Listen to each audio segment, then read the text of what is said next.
Good morning guys, ito ngayon magpuputol na kami ng aming markot at marami na po ng ugat, kaya kailangan na po namin putulin para ilagay na sa plastic.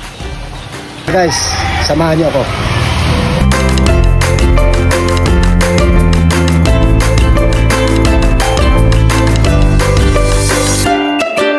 So ito na yung pinutol namin na markot kalamansi, at ito po, marami po pong iba. Yan. So guys, ngayon uubusin na namin pagkat para mailipat tanim na namin ang aming mga markot. Tara, simulan na natin.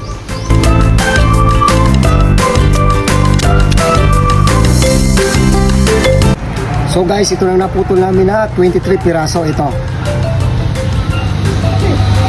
Ang susunod namin gagawin ay magtatanim na kami ulit, magtatanim na kami ng aming markot. Tara guys. So ito na yung mga gagamitin namin. Ito yung topsoil, ito yung vermicast, at saka ito naman yung eggshell.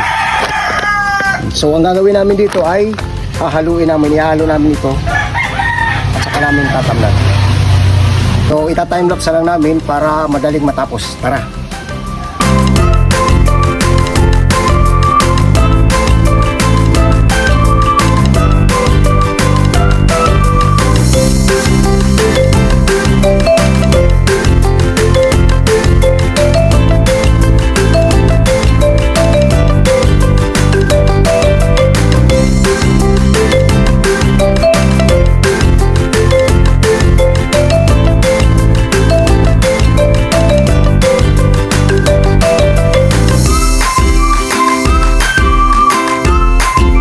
So guys, ito tapos na natin may tanim yung ating markot.